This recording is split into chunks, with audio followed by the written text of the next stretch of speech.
A finales del año pasado estábamos empezando a estudiar el libro de Éxodo. Para los que han seguido las enseñanzas, llegamos hasta el capítulo 14 de Éxodo, avanzamos bastante. Un libro apasionante que nos enseña muchísimo.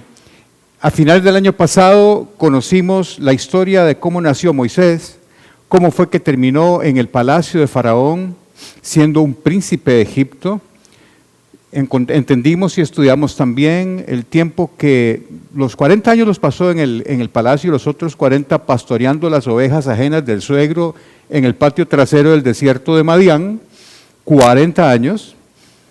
Estudiamos el llamado de Moisés en la zarza y lo que eso significó. Estudiamos cómo fue que Moisés y Aarón regresaron a Egipto y se enfrentaron con el faraón. Estudiamos las 10 plagas. Hasta dimos explicaciones científicas de cómo la ciencia trata de explicar las plagas. Si no lo han oído, no hay pérdida porque tenemos un canal en YouTube, ahora estamos rajando, tenemos canal en YouTube, que se llama Academia Paz, en el que estamos subiendo las enseñanzas con los videos de las diapositivas. Simultáneamente, es como oír la charla de nuevo, pero en la casa. Así que para los que quieran repasar alguna de esas enseñanzas, que fueron varias, está disponible. En la próxima semana les voy a dar un código QR, estamos muy modernos, ¿verdad? Cualquiera que me ve, un código QR a través del cual ustedes accesan directamente al canal de YouTube de Academia Paz y ahí tienen acceso a las últimas charlas. No están todas, nosotros tenemos de enseñar aquí 1 año y medio, ya casi vamos para 2. Pero esta tecnología nos llegó tarde, entonces tenemos las últimas charlas del libro de Éxodo, sí están ahí. Las primeras están en un podcast, que también si ustedes quisieran oír alguna de las muy viejitas, también están en un podcast ahí. Entonces, bueno, la última vez que hablamos de Moisés y del pueblo de Israel, lo recordamos que estaban huyendo del ejército del faraón y que Dios los guió a una emboscada prácticamente. Dios guió al pueblo de Israel y a Moisés a un lugar en donde no había escapatoria. Llegan a una planicie en Pihahirot, donde detrás estaba Migdol, que era un terreno amplio, cercado de montañas, y al frente el Mar Rojo. Y los egipcios venían atrás con toda la caballería y todo el ejército para darles por la madre a los israelitas. Y ahí empieza una historia de tensión donde el pueblo le reclama a Moisés, dice, pero ¿por qué nos sacaste de Egipto para venir a que muramos aquí en manos de Faraón si no tenemos para dónde agarrar? Ellos vienen detrás y adelante está el Mar Rojo, no tenemos por dónde salir. La historia la sabemos nosotros, pero ellos no. Estaban en un callejón sin salida. Y ahí Dios hace una serie de milagros, la columna de humo que iba delante de ellos en el desierto se pasa para atrás y cubre la visión de los ejércitos de Faraón. Y como todos ustedes saben, Moisés, por indicación del Señor, abre el mar y el pueblo de Israel pasa sobre tierra seca al otro lado. Ahorita les voy a enseñar el mapa donde eso ocurrió, que lo habíamos visto el año pasado. Pero lo cierto es que nosotros terminamos el estudio con el pueblo de Israel del otro lado. El Señor quita la columna de humo de atrás. Ya el ejército de Faraón se tira en persecución al pueblo de Israel que estaba ya casi al otro lado del mar.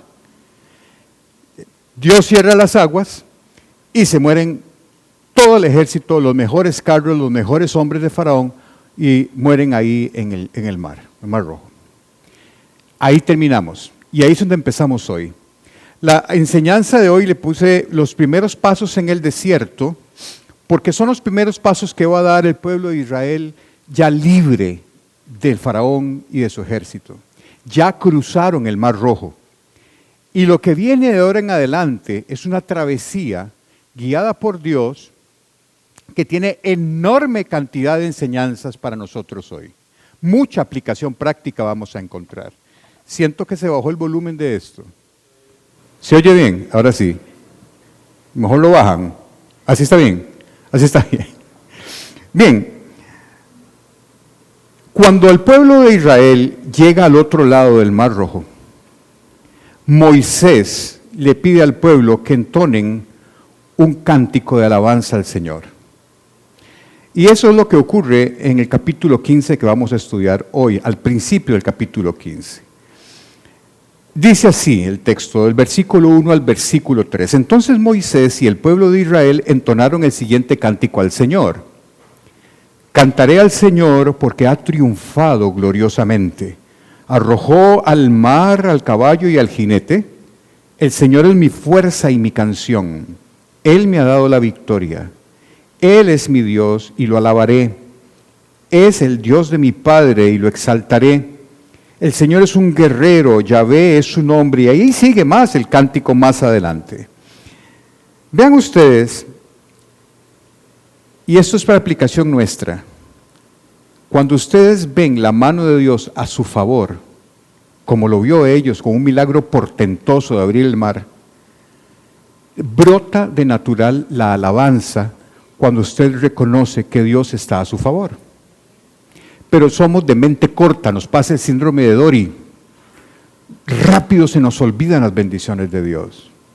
Este pueblo, antitos de pasar el Mar Rojo, estaban reclamándole a Moisés y le decían, pero ¿por qué nos trajiste a morir aquí? Mejor nos hubieras dejado tranquilos donde Egipto, que nos estaban dando palo, pero por lo menos teníamos seguridad que no nos iban a matar.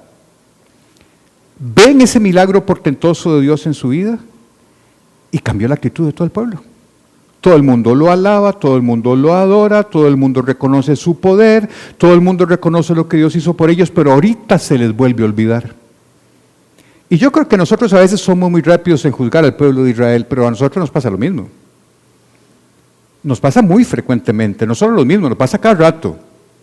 Basta que algo no salga como lo teníamos planeado y ya Dios se olvidó de mí, ya Dios no oye mis oraciones, a lo mejor es que no estoy orando bien, a lo mejor es que... Y empieza uno a dudar de Dios, que fue lo que le pasó al pueblo de Israel. Por eso Pablo le recuerda a la iglesia de Corintio lo siguiente. Amados hermanos, no quiero que se olviden de lo que les sucedió a nuestros antepasados hace mucho tiempo en el desierto. Dice, mire, no se olviden del poder de Dios, no se olviden de que Dios está de nuestro lado, no se olviden de que Dios es misericordioso, no se olviden de su poder. Todos fueron guiados por una nube que iba delante de ellos y todos caminaron a través del mar sobre tierra seca. Todos fueron bautizados en la nube y en el mar como seguidores de Moisés. ¿Qué significa eso? ¿Qué significa que fueron bautizados en la nube y en el mar? Significa que el pueblo se identificó primero con Moisés. Moisés era para ellos la presencia de Dios en medio de ellos. Moisés fue el que los sacó, Moisés fue el que hizo lo de las 10 plagas, Moisés fue el que caminó por el pueblo guiado por Dios, Moisés fue el que abrió las aguas del mar, Moisés los hizo pasar. Entonces dice que fueron bautizados en la nube y en el mar en Moisés. Habían sido liberados por Moisés. Hoy nosotros, haciendo un paralelismo de esto, nosotros hemos sido liberados también. No de un faraón, pero sí del pecado. Hemos sido liberados del pecado por medio de Jesucristo. Por eso nuestro bautismo hoy es a través del Espíritu Santo. ¿Por qué? Porque hoy somos discípulos del Hijo de Dios. Así como el pueblo veía a Moisés y sentían que Moisés todavía no conocían a Dios. Recuerden que habían pasado 400 años en donde Dios no apareció. Hubo un silencio de Dios de 400 años. Y desde el último capítulo de Malaquías al primero del Nuevo Testamento, pasaron muchos años, igual que el mismo silencio que pasó antes de que Moisés rescatara al pueblo de Israel. Entonces toda esa generación se había olvidado del Dios de sus padres. No sabían quién era. Pero Moisés lo personificó y el pueblo se pegó a Moisés. Por eso dice que fueron bautizados. ¿Qué significa el bautismo? Que usted se identifica. Nosotros somos bautizados en el Espíritu Santo y nos identificamos con Cristo, que tipifica Moisés, la liberación del pueblo. Jesucristo nos libera a nosotros del pecado y nos ofrece vida eterna. Eso es lo que significa y lo que estaba queriendo decir Pablo a Corintios. Fueron bautizados, es decir, fueron bautizados como seguidores de Moisés. Nosotros somos bautizados como miembros de la familia de Dios a través del sacrificio de Cristo en la cruz. Pero el efecto del bautismo es lo mismo, es el seguidor, discípulo. Ahora, vean ustedes lo que dice Hebreos de este acontecimiento. Estamos hablando ahorita del Nuevo Testamento. Vean qué interesante. Fue por la fe que el pueblo de Israel atravesó el Mar Rojo. Estamos hablando de Hebreos 11:29. Fue por la fe que el pueblo de Israel atravesó el Mar Rojo como si estuviera pisando tierra seca. Pero cuando los egipcios intentaron seguirlos, murieron todos ahogados. Yo me pregunto, ¿por la fe de quién? Porque aquí el escritor de los Hebreos está diciendo que fue por la fe que el pueblo de Israel atravesó el Mar Rojo como si fuera tierra seca. ¿Pero por la fe en quién? Si ellos no conocían a Dios. ¿A dónde tenían ellos identificada esa fe? En Moisés. En Moisés. Ellos no tuvieron ninguna fe en Dios hasta que atravesaron el mar. Y Moisés fue el que entonó el cántico de alabanza a Dios. Y ahí fue cuando el pueblo de Israel reconoce el poder de Dios, que no es Moisés, sino que es Dios guiando a Moisés, quien los liberó de toda la esclavitud que tenían en Egipto. Ahora sí que aquel que había visto la salvación provista por Dios, empezó a creer en el Dios de sus padres, en el Dios de sus antepasados. Y esto es un paralelismo igual a lo que ocurre con Jesucristo. Así sucede cuando nosotros reconocemos a Cristo como nuestro Señor y Salvador. Cuando usted acepta al Señor como su Señor y Salvador, usted es sellado por el Espíritu Santo y ocurre en nosotros la misma sensación de libertad del pecado que vivió el pueblo de Israel cuando cruzó el mar. Es la misma sensación. Es la libertad que te da Dios, que te da a través de su Hijo Jesús, para ser libres del pecado. Bueno, sigamos leyendo la historia porque sigue el mismo cántico. Habíamos escuchado parte del cántico y siguen cantando. Miren, arrojó al mar a los carros y al ejército del faraón. Los mejores oficiales del faraón se ahogaron en el mar rojo. Las aguas profundas brotaron con fuerza y los cubrieron, como piedras se hundieron hasta el fondo. Tu mano derecha, oh Señor, es gloriosa en poder. Tu mano derecha, oh Señor, aplasta al enemigo. Este pueblo celebraba de esta forma, con este cántico, la liberación que habían tenido del pueblo egipcio. Y para ellos, esa liberación había sido una liberación de esclavitud de 400 años. Pero ahora estaban libres y se estaban dando cuenta de eso. Y le estaban dando gracias al que tenían que darle gracias a Dios, no a Moisés. Ahora, a partir de este momento uno diría, ok, bueno, Dios los hizo ver 10 plagas, Dios los liberó con mano poderosa de Faraón, ellos vieron donde el mar se abrió y pasaron el mar, vieron cuando Dios volvió a cerrar el mar y ahogó todo el ejército y dijeron, ok, ya el pueblo de Israel ahora sí está salvado. De ahora en adelante de ahí todo va sobre ruedas, todo va color de rosa, ya no son esclavos. Uno supondría que a partir de este momento la historia de Israel sería distinta, pero no es así. Vean lo que sucede.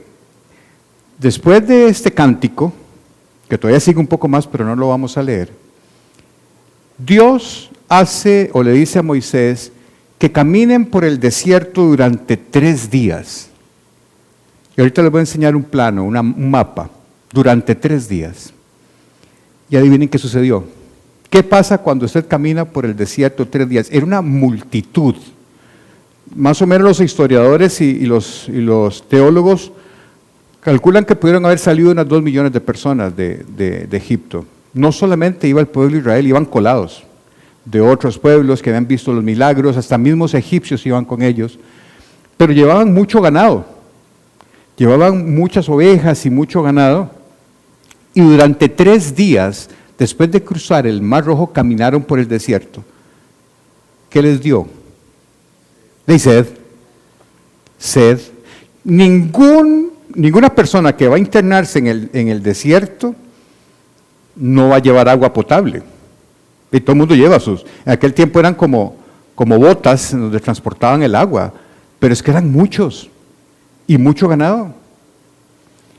Y vea entonces lo que dice Éxodo 15:22. Entonces Moisés guió al pueblo de Israel lejos del Mar Rojo y se internaron en el desierto de Shur. Viajaron por este desierto durante 3 días sin encontrar agua. Miren, para ellos después de 3 días era absolutamente imperativo encontrar un oasis.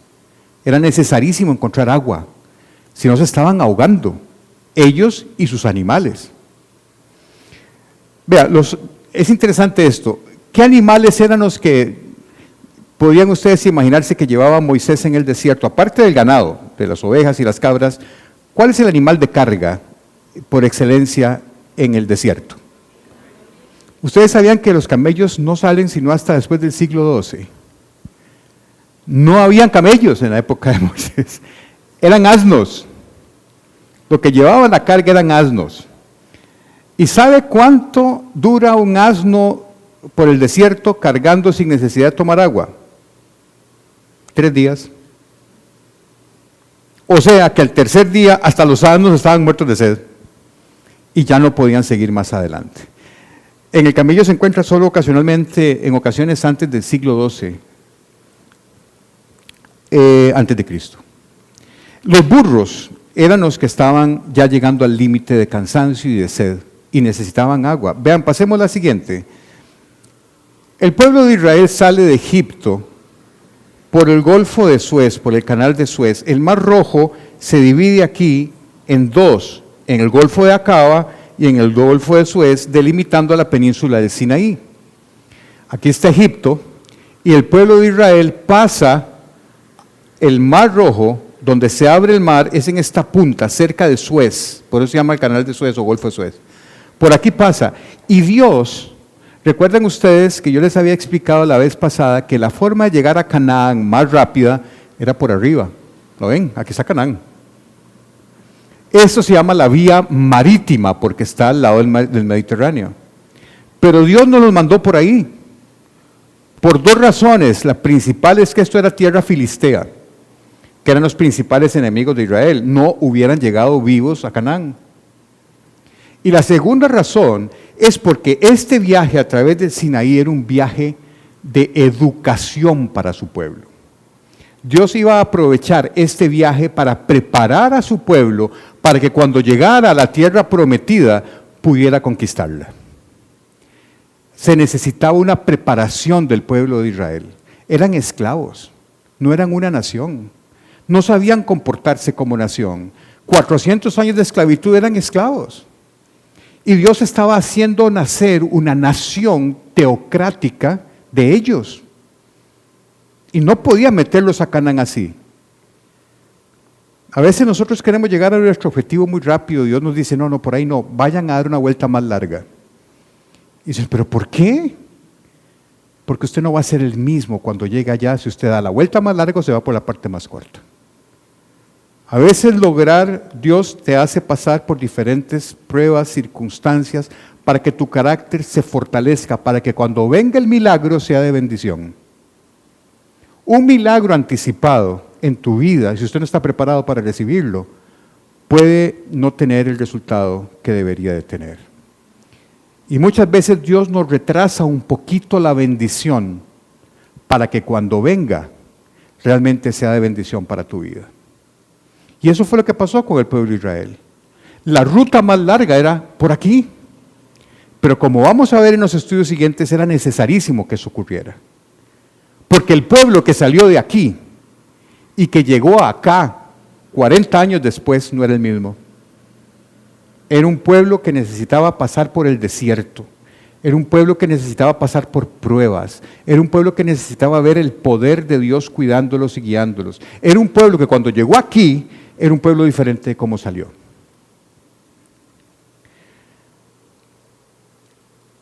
Sigamos con la lectura, Éxodo 15, 23, 24. Cuando llegaron al oasis de Mara, no pudieron beber el agua porque era demasiado amarga.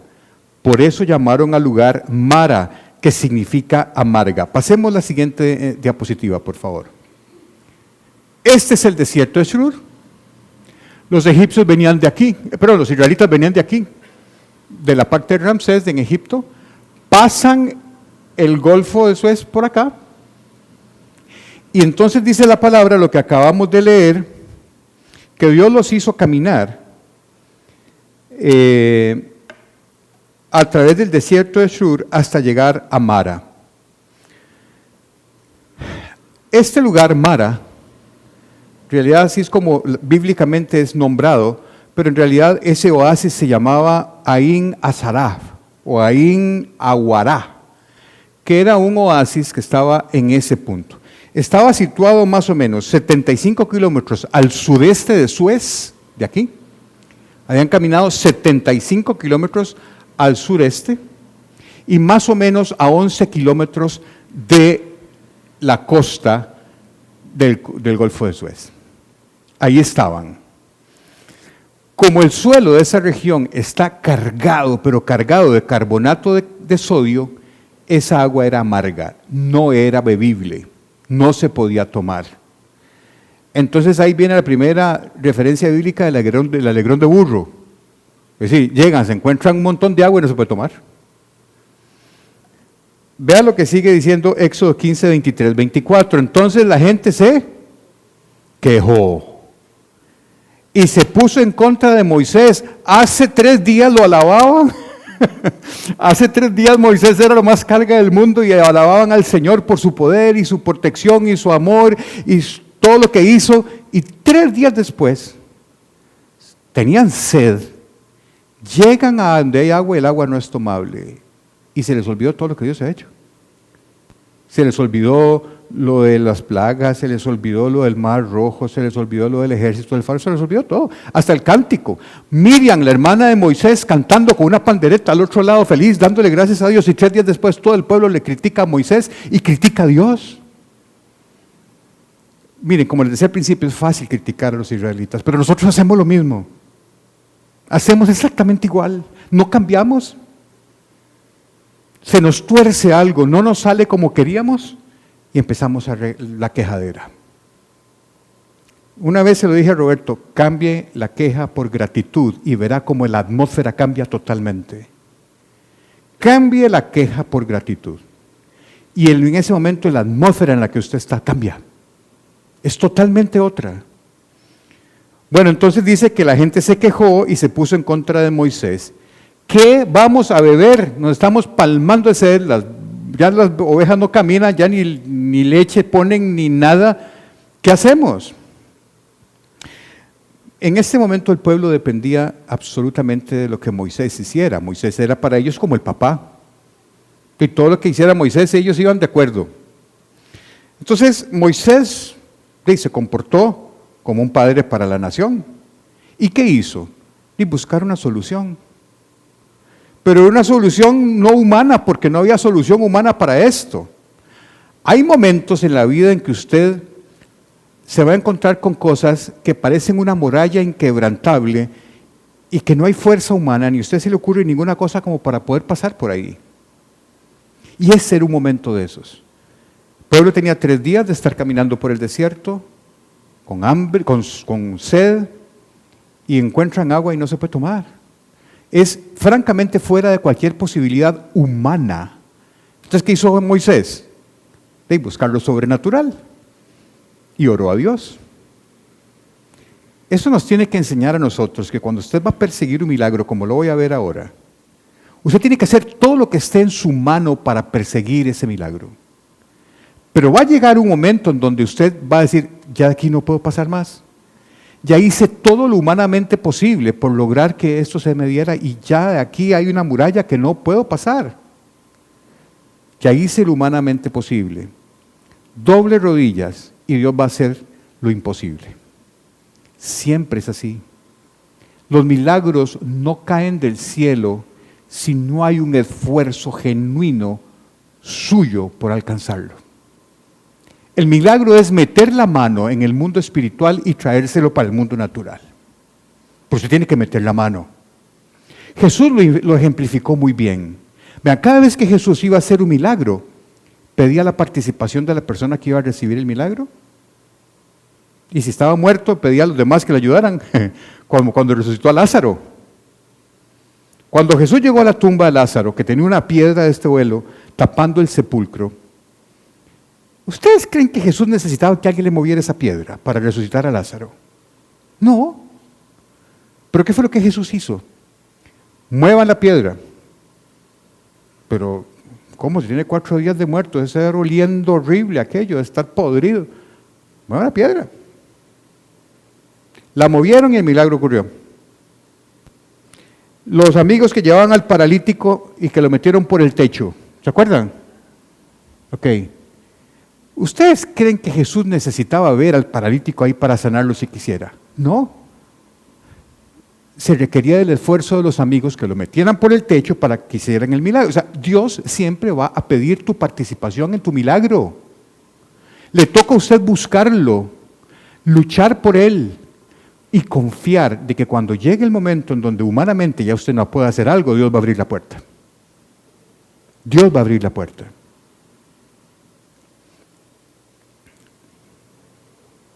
Así que Moisés clamó al Señor y el Señor le respondió. Quiero que se imaginen ustedes la situación. Pueblo muerto de sed, agua amarga, nadie puede tomar nada. Todo el mundo le reclama a Moisés, 2 millones de personas. Y Moisés clama al Señor. Y ojo la respuesta de Dios. Éxodo 15:25. Moisés clamó al Señor y él le mostró un pedazo de madera, el cual echó Moisés al agua y al instante el agua se volvió dulce.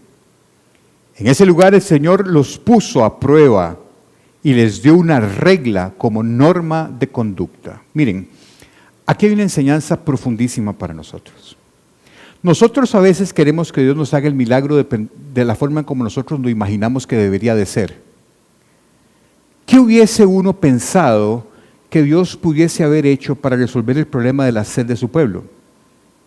¿Que hiciera llover? Un aguacero bien fuerte, recogen agua, todo el mundo toma. ¿Sí? O que de un momento a otro de una piedra brotar agua, como va a ocurrir más adelante en el Éxodo. Agua así tomable. O sea, uno puede tener su idea de cómo Dios tiene que hacerte el milagro. Y la mayoría de las veces Dios te sorprenderá. Porque ocurre de una manera que usted jamás se lo hubiera imaginado y siempre te va a sorprender. Y siempre va a ser mejor de lo que usted imaginó. La otra cosa que nosotros tenemos que aprender, hay 4 lecciones espirituales muy importantes en Mara. Hay 4. La primera es que Dios siempre te va a cuidar, siempre, pero siempre te va a involucrar en el milagro que necesitas. Alguien, que fue Moisés, tuvo que haber tenido la fe suficiente para hacerle caso a Dios y coger un palo. ¿Cómo vas? ¿En qué cabeza a uno se le ocurriría que un palo que está ahí, si usted lo echa al agua, el agua se torna potable? ¿No era más fácil que lo hiciera llover? ¿No era más fácil otras? Uno jamás se hubiera imaginado que la solución de Dios era tirar un palo. Bueno, tiene que haber alguien con la fe suficiente para agarrar ese palo y tirarlo. Tiene que haber alguien que le crea a Dios. Tiene que haber alguien que si Dios le dice, tírese de panza, usted no lo cuestiona y se tira de panza. Dios siempre te va a involucrar en el milagro que usted necesita. No espere que las cosas caigan gratuitamente del cielo. Hay que tener fe y fe en acción. Y a veces hacer cosas que Dios te pide que para usted no tenga ningún sentido, pero son necesarias para que el Señor se manifieste en tu vida y manifieste la gloria de Él en su vida. Nosotros acabamos de pasar un milagro, como contó Melania, algún día se los contaré. Pero ese milagro implicó que Melanie y yo tuviéramos mucho tiempo en oración, hacer todo lo que estaba en nuestra mano para resolver la situación. Y en las 11:59, el que no ha visto esa prédica mía, a las 11:59 se la recomiendo, no porque sea muy buena, sino porque es lo que estoy hablando ahorita. A las 11:59 el Señor abrió las puertas del cielo y fue una solución magistral y nos quedamos hoy en la mañana, Melanie y yo, llorando, admirados del poder de Dios y cómo Dios movió las cosas. Jamás hubiéramos pensado que iba a ser así. Pero nosotros pasamos 2 meses o un mes, bueno, Melania más que yo, pero 2 meses envueltas en cosas, en corra, en papeles, en esto, el otro. Y llegó un momento en donde dijimos que ya hicimos todo lo que pudimos y no podemos hacer nada más. Ya no hay nada más. O sea, no hay papel, no hay vuelta, no hay mandado, no hay llamadas, no hay reuniones a las 4 de la mañana. No hay nada más que podamos hacer. Y llegó el momento en donde dijimos, ok, Señor, aquí está el agua amarga. Ya echamos todos los palos. Ve a ver usted cómo hace. Y lo que hizo fue maravilloso. Así es como funciona. Así es como funciona. La segunda lección espiritual de Mara para nosotros hoy. Dios va a utilizar lo que ya te ha dado o tienes a mano para hacer el milagro. Miren, a lo mejor usted no se ha dado cuenta de lo que usted tiene, pero Dios va a ocupar lo que ya te ha dado para a través de eso manifestar su gloria. Moisés, el mejor ejemplo. ¿Qué tenía Moisés en la mano? Una vara. Y entonces Dios le dijo, déjate varas. Bueno, eso no le dijo. Esa vara, con esa vara, se hicieron los milagros frente al faraón. Era la vara de pastor. Moisés era pastor de las ovejas del suegro, ni siquiera eran de él. Y con esa vara, porque Dios le dijo, ¿qué tienes en la mano? De nada, una vara. Tírala al suelo y se convirtió en una serpiente. Y como habíamos visto en los estudios anteriores, era una cobra. ¿Se acuerdan que yo les había explicado por qué pienso que los teólogos piensan que era una cobra? Bueno, y después Moisés la agarra a la serpiente por la cola. Cualquier persona que sepa de serpiente sabe que eso es un suicidio. Y agarró a la serpiente por la cola y se convirtió en el palo. ¿El milagro dónde estuvo? En lo que Dios ya le había dado a Moisés, pero Dios le da un nuevo significado. Dios va a darle un nuevo significado a las cosas que te he dado y vas a ver el poder de Dios a través de eso en tu vida. Y quiero contarles un testimonio mío, para que ustedes vean cómo Dios actúa de una manera que uno dice, ¿cómo? Hoy Melania me enseñó un post que lindísimo. ¿Cómo era que decía Meli? El que si miras al cielo, ¿cómo era?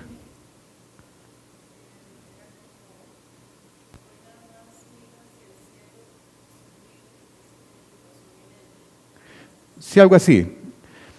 Vean, hace unos años atrás, se acercaba diciembre y me llama el contador, faltando 15 días para que venciera el plazo de pago de impuestos de renta. Y me llama y dice, doctor, le tengo una mala noticia. Le digo, ajá, y cuando un contador le dice uno, tiene una mala noticia, la cosa no pinta nada bien, ¿verdad? Entonces me dice, tengo una mala noticia y empecé a sentir como un escalofrío en la espalda.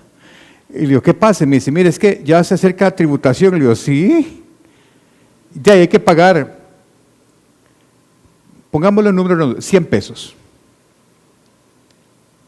Y yo había ahorrado para pagar tributación 40 pesos. Póngale en algunos ceros a la derecha.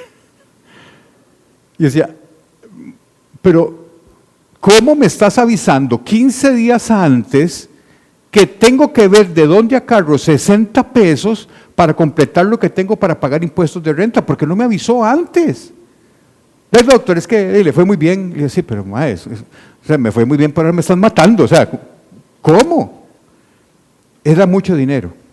Era mucho dinero. Bueno, por lo menos para mí era mucho dinero. Y pasé 15 días sin dormir, viendo para el techo. Yo no sé si a ustedes les ha pasado eso, que hay tanta preocupación, tanta ansiedad, que las noches se hacen eternas, ¿verdad? Y uno ve las horas del reloj pasar muy lentamente. Y oye al perro rascándose las orejas y el perro del vecino ladrando a las 4 de la mañana. Y uno viendo para el techo así angustiadísimo, no puede uno dormirse. Así pasé 15 días.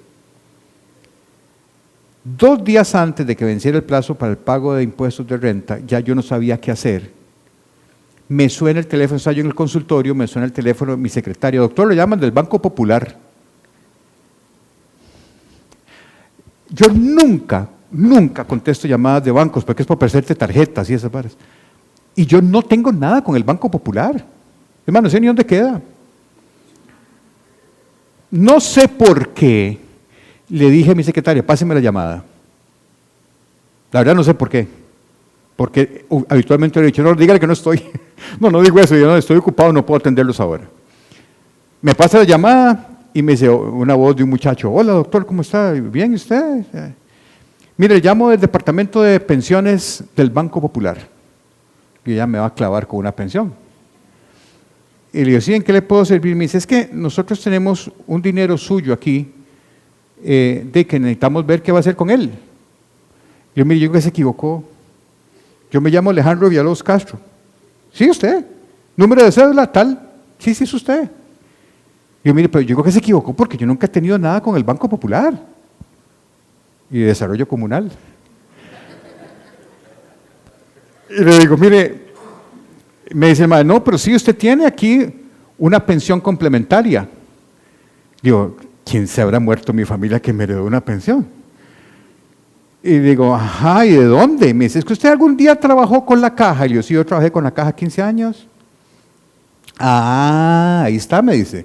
Es que cuando se trabajaba con la caja, automáticamente le rebajaban de su salario para la pensión complementaria que la tiene con nosotros en el Banco Popular.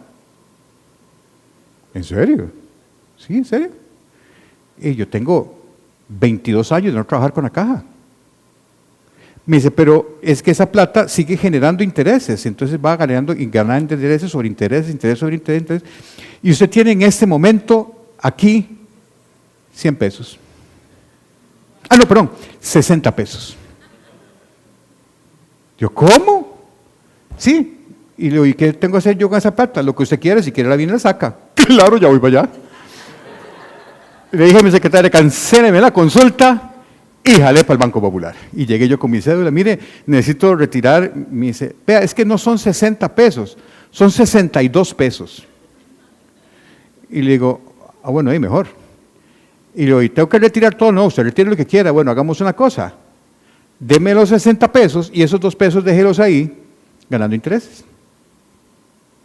Y saqué mis 60 pesos y lo que hice fue cruzar de ventanilla y pagar los impuestos el día antes. Vean, yo no sabía que yo tenía esa plata, pero Dios sí.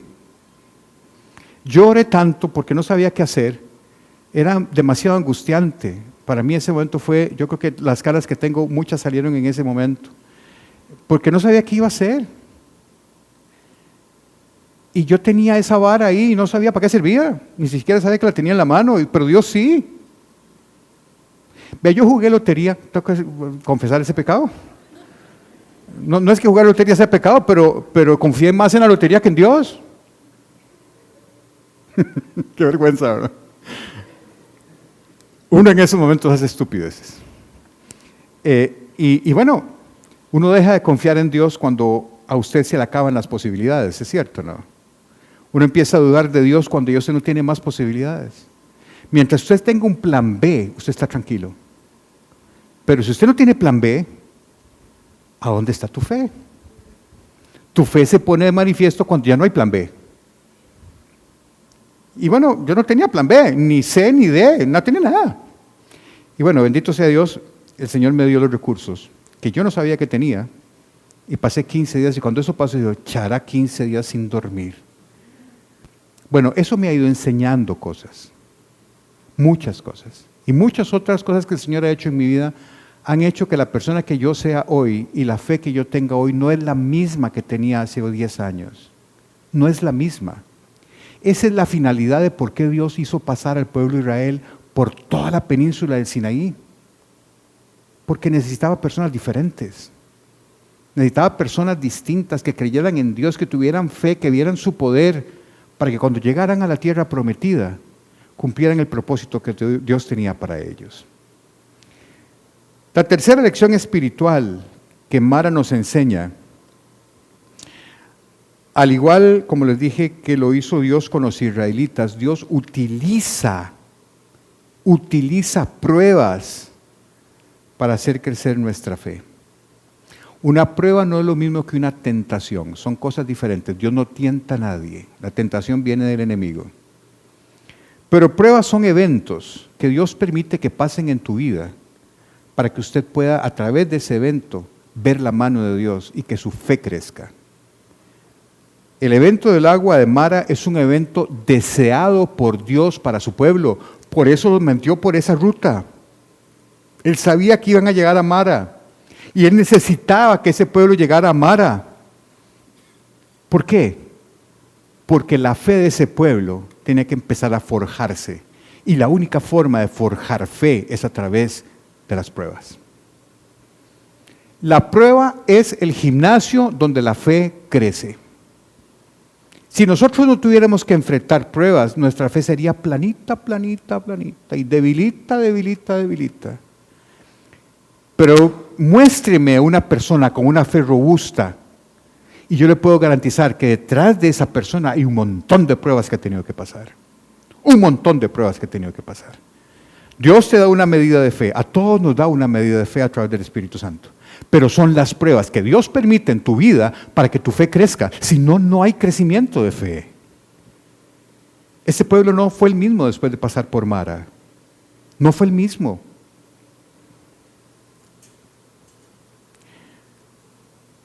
Se trata de una situación, una prueba, de una situación que no tiene control humano. Está fuera de nuestro alcance. Dios nos pide una fe sin condiciones.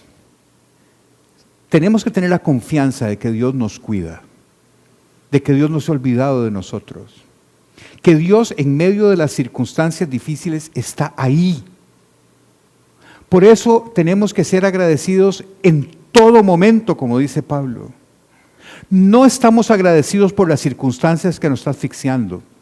Estamos agradecidos porque a pesar de la circunstancia Dios nos está protegiendo y Dios nos va a sacar y Dios nos va a proveer una salida mucho más espectacular que la que nosotros pudiéramos planear. Siempre es así. Los que hemos pasado por dificultades serias pueden estar de acuerdo con lo que les estoy diciendo. Toda dificultad tiene un inicio y tiene un final. Es un tiempo.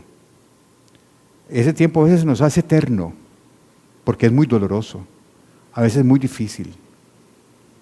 Pero créanme que todo empieza y todo termina.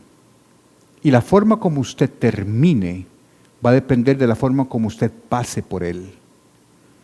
Si usted pasa por él con una fe inquebrantable en el Señor, usted saldrá de esa dificultad con una fe robusta, dándole gracias a Dios, bendiciendo su nombre, porque actúa en su vida y usted se dio cuenta. Pero si usted pasa por ese trayecto sin Dios, usted va a salir de dos formas nada más.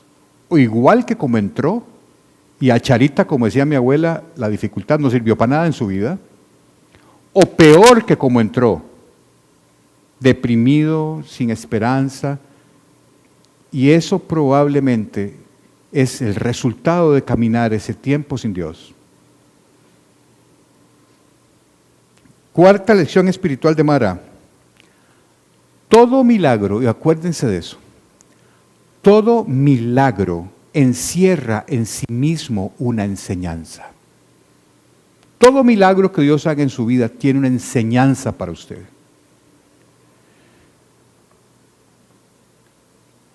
¿Qué es lo que el Señor quiere enseñarte a través de ese milagro? Es lo que hay que preguntarse. Y les tengo una mala noticia. Esto que el Señor te quiere enseñar a través de esta dificultad, si usted no lo aprende, tiene que repetir el examen como en la escuela. Si usted no aprende la lección que el Señor quiere que usted aprenda a través de esta dificultad, va a tener que repetir el examen. Va a convocatorias, va a las olimpiadas como hacían en época mía. Porque Dios quiere, a través de los milagros, que usted empiece a entender la enseñanza que Él tiene para usted en ese milagro.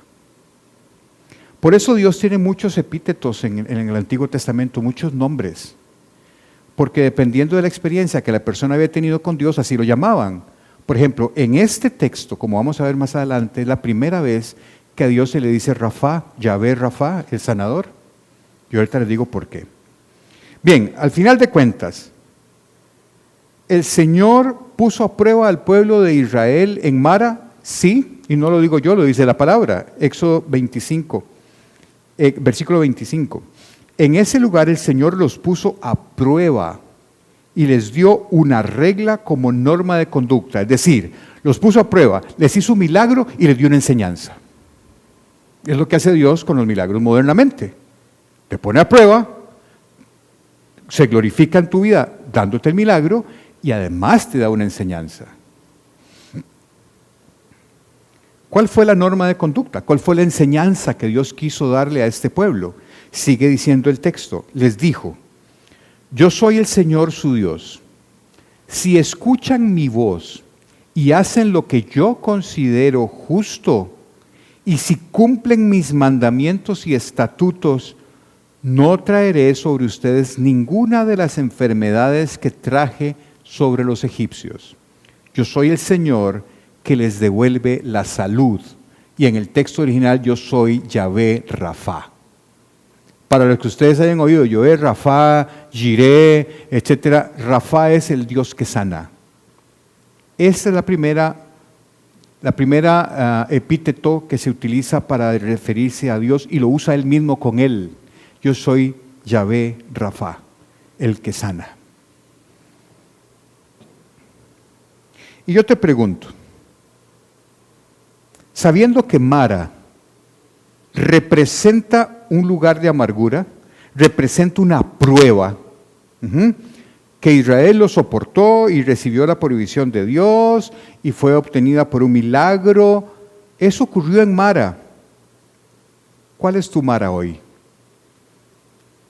¿Cuál es tu Mara? ¿Cuál es ese lugar de amargura o tristeza o desesperanza que estás atravesando en este momento? ¿Estás en Mara o estás en Elim? Ahorita vamos a ver qué es Elim, no se me adelanten. Pero la pregunta es, ¿estás en Mara en algún área de tu vida? ¿Hay algo que te tiene en prueba, ofuscado, que no ves solución, que no entiendes por qué pasan las cosas y a veces Mara es hasta el silencio de Dios, que usted ora y no parece recibir respuesta? Esa es tu Mara también. ¿Cuál es tu Mara? Bueno, mi recomendación es que hagan lo que hizo Moisés. Clamen a Dios y Él se va a encargar de sacarlos de Mara y llevarlos a Elim, como vamos a ver ahora. En Mara el pueblo aprendió a orar. En Mara aprendieron a confiar en Dios y a desconfiar en ellos. En Mara aprendieron a tener una dependencia diaria con Dios. En Mara ellos también aprendieron un nuevo nombre de Dios, una revelación que era el que los iba a sanar, Yahvé Rafá. Todo eso aprendieron en Mara. Israel ganó por haber estado en Mara.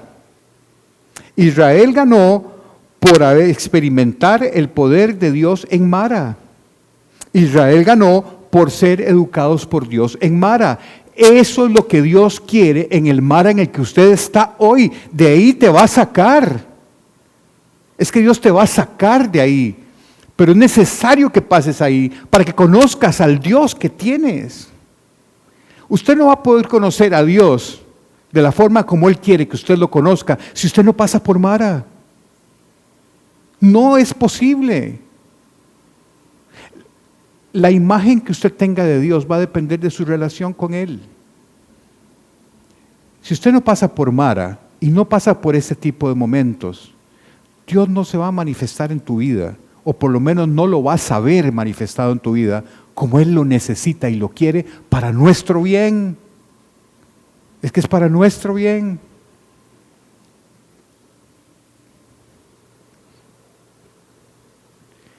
Pero vean, toda Mara termina.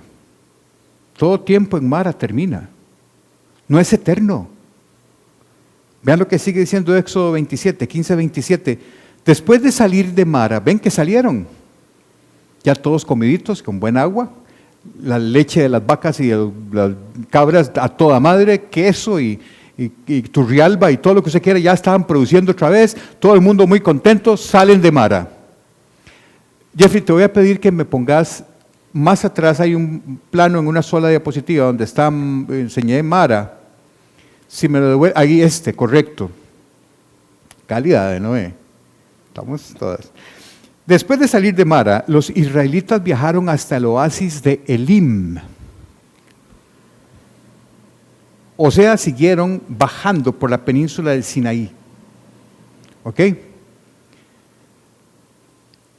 Donde encontraron 12 manantiales y 70 palmeras y acamparon allí junto a las aguas.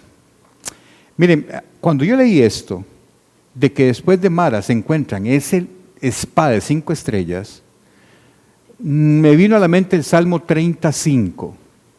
El Salmo 35 dice, el llanto puede durar toda la noche, pero a la mañana vendrá el grito de alegría.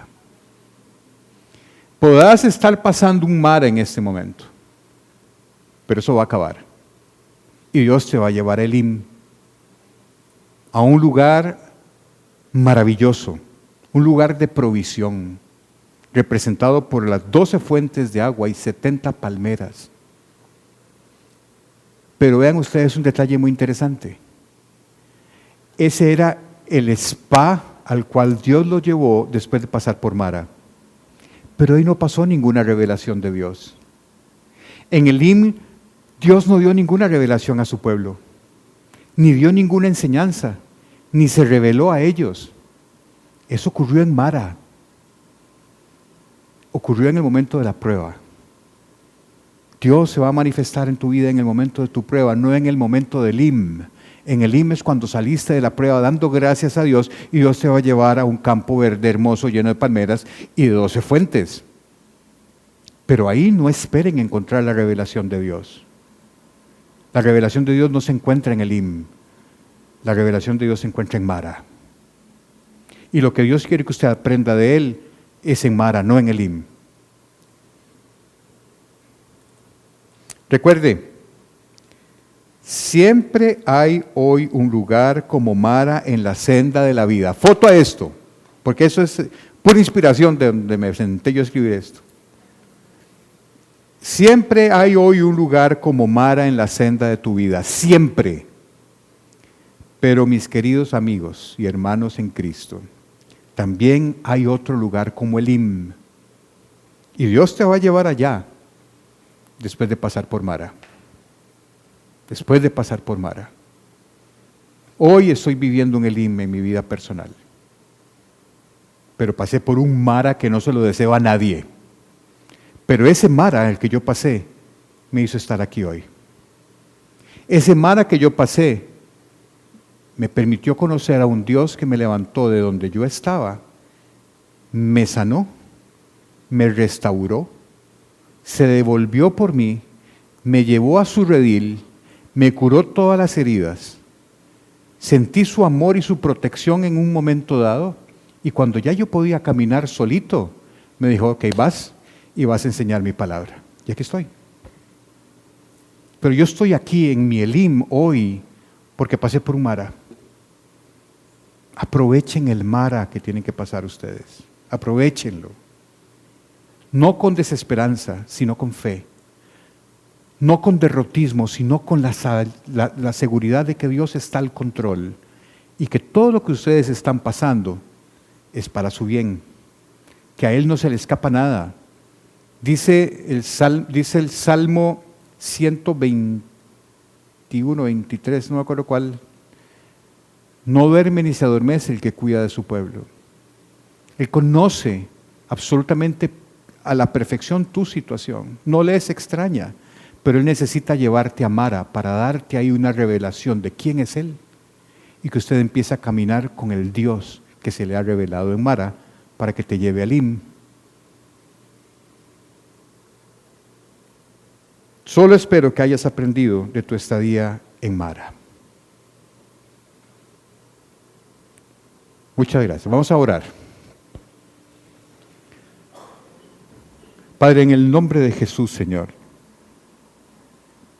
gracias. Gracias porque sé que siempre estás con nosotros. porque es una promesa en tu palabra. Señor Jesús, tú nos dijiste, no se preocupen por nada, ni por lo que van a comer, ni por lo que van a vestir, nada. Preocúpense solamente por buscar primero el reino de Dios y su justicia, y todas las cosas les serán dadas. Gracias por el cumplimiento de esa promesa en mi vida, en mi familia y en mis hijos el día de hoy.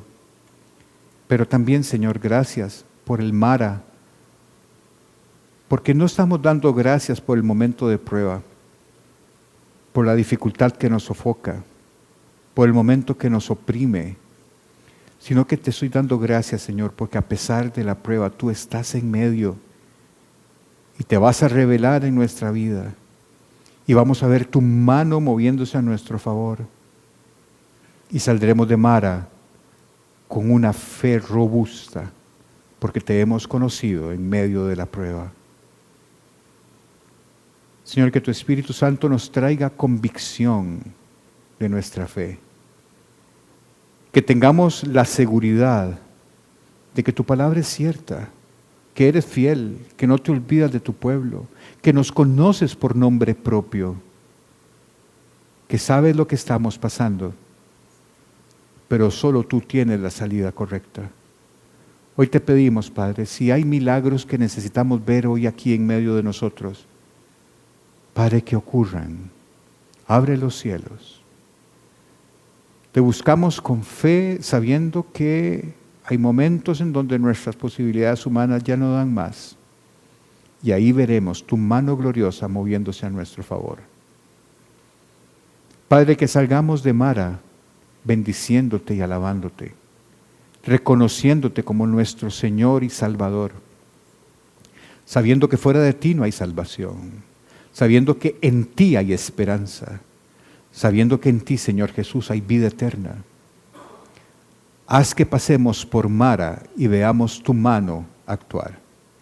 Y cuando lleguemos a Elim, disfrutemos del premio y el galardón que tienes para todos aquellos que hayan perseverado en la fe y hayan corrido la buena batalla de la fe. Gracias, Señor, en el nombre de Jesús. Amén y amén. Nos vemos.